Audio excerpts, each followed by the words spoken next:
السلام علیکم ورحمۃ اللہ وبرکاتہ۔ 26ویں آئینی ترمیم کے اندر سود کے بارے میں یہ کہا گیا ہے کہ 2028 کے بعد سود کا کام پاکستان کے اندر نہیں کیا جائے گا۔ اب بہت سارے لوگ یہ سوال اٹھا رہے ہیں کہ کیا سود 2028 تک حلال ہے؟ کیا مولانا فضل الرحمان صاحب نے 2-3 سال حکومت کو کیوں دیے؟ تو اس کا جواب یہ ہے کہ بھائی اگر ایک علاقے کا مسئلہ ہو تو اس کے اندر بھی یہ ہوتا ہے کہ آدمی چند دن کی مہلت مانگتا ہے، اور یہ تو پورے ملک کا مسئلہ ہے، اور سود حرام ہے، پہلے سے بھی حرام ہے اور آئندہ بھی حرام رہے گا، لیکن ایک ملک کا مسئلہ ہے۔ اس وجہ سے مولانا فضل الرحمان صاحب سے یعنی حکومت والوں نے ٹائم مانگا ہے، کیونکہ ایک پورے ملک کا مسئلہ ہوتا ہے، اور ملک کے مسئلے کے اندر یعنی آہستہ آہستہ یہ چیز ختم ہوتی ہے، کیونکہ مولانا فضل الرحمان صاحب نے سود کے خلاف قومی اسمبلی کے اندر بھی بیان کیا، جو آپ ابھی سماعت فرمائیں، پھر اس کے بعد میں آگے عرض کرتا ہوں۔ مفسرین نے لکھا ہے کہ سودی کاروبار کرنے والے آخرت میں جب اللہ کے سامنے پیش ہوں گے تو اللہ کہے گا تلوار اٹھاؤ، لڑو میرے ساتھ، جنگ کرو میرے ساتھ، اگر تیرے اندر ہمت ہے تو۔ کیا وہ اللہ کے سامنے تلوار اٹھا سکے گا؟ لیکن اللہ اسی پر اس کو شرمندہ کرے گا اور ذلیل کرے گا کہ تم نے دنیا میں سودی کاروبار کیا تھا، اب اٹھاؤ نا تلوار، میں نے تو تیرے خلاف جنگ کا اعلان کر دیا تھا۔ تو یہ بیان آپ نے سنا۔ اس بیان کے اندر مولانا صاحب اسمبلی کے فلور کے اندر فرما رہے ہیں کہ سود یعنی جو بندہ سود لے گا اس کا قیامت والے دن یہ حشر کیا جائے گا۔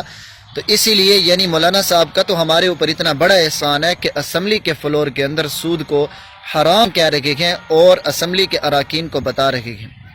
لیکن ایک میں اور آپ ہیں، ہمیں سمجھنے کے لیے کیا یہ چیز کافی نہیں ہوتی کہ دوسرے علماء نے مولانا صاحب کے اوپر اعتماد کیا ہے، یعنی ایسے لوگ کہ جن کو مجھ سے بھی اور آپ سے بھی زیادہ اس چیز کا علم ہے کہ سود یعنی حرام ہے، یعنی ان کو ہم سے بھی زیادہ علم ہے، لیکن اس کے باوجود انہوں نے مولانا صاحب کے اوپر اعتماد کیا ہے۔ چنانچہ آپ دیکھیں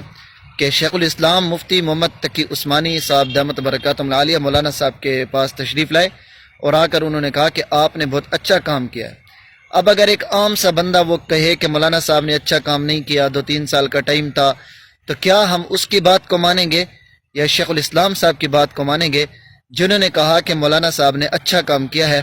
اور اس اچھے کام کی وجہ سے وہ مولانا صاحب کو مبارکباد دینے کے لیے آئے، اور ساتھ وفاق کی پوری کابینہ، یعنی اس میں ناظم اعلیٰ بھی تھے حنیف جلندری صاحب،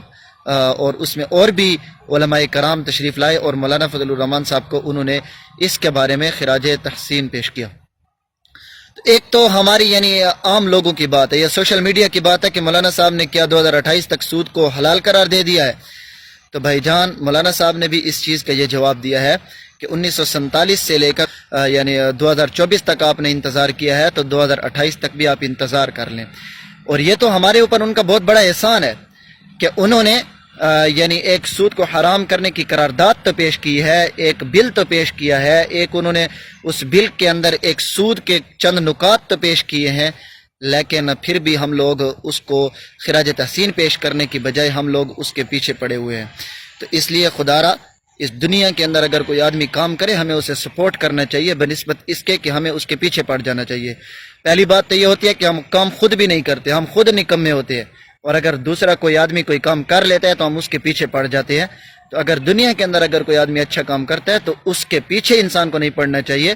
اس کی انسان کو داد دینی چاہیے، اور اس کے پیچھے بیک گراؤنڈ کے اوپر انسان کو آ کر اس کی حمایت کرنی چاہیے۔ تو شیخ الاسلام صاحب مفتی مولانا فضل الرحمان صاحب کے پاس آئے اور انہوں نے اس کی پیشانی کا بوسہ دیا۔ دیکھے ویڈیو کے اندر کہ شیخ الاسلام صاحب مولانا فضل الرحمان صاحب کی پیشانی کو بوسہ دے رکھے ہیں۔ تو جب اتنے بڑے